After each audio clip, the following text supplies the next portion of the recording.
1560, the Elizabethan Charter set out Elizabeth I's intentions for Westminster School, and as part of that there was the education of 8 scholars per year.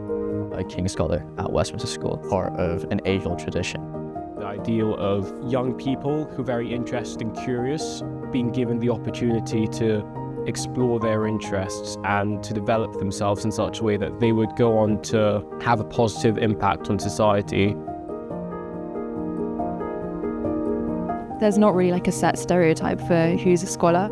We're each our own people. It's not exactly your intellect that makes you a scholar. It's also about the way you interact with the world. Being passionate about your subjects, critical thinking. Curiosity and like a thirst for knowledge.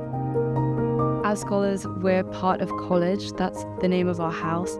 And that name goes back to the original tradition. It's a position of honor rather than privilege. Our main duty as scholars is compline in the Abbey. It's quite an intimate service in St. Faith's Chapel. All of college gathers together in prayer.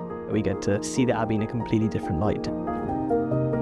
As part of the tradition of being a scholar, we're part of the coronation. We're among the first members of the public to proclaim the new king or queen. It's like a once-in-a-lifetime experience. These age-old traditions being almost dusted off from history books. One of the highlights of my time at the school.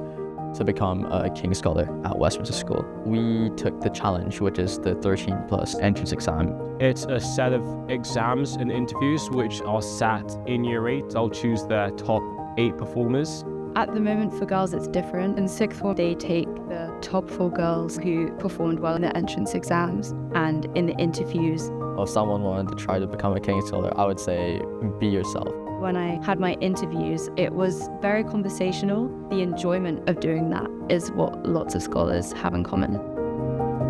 He's also looking for you to be a genuinely nice person who will actually enrich the life of the school. On a day-to-day basis, we're not having the most rigorous intellectual debates all of the time. It's just more about having fun. We are teenagers, and just because we're scholars doesn't change that. In the older years, we're thinking more about our roles in society after leaving school. If we're given the opportunity to make a positive difference in the wider world, we'll take it.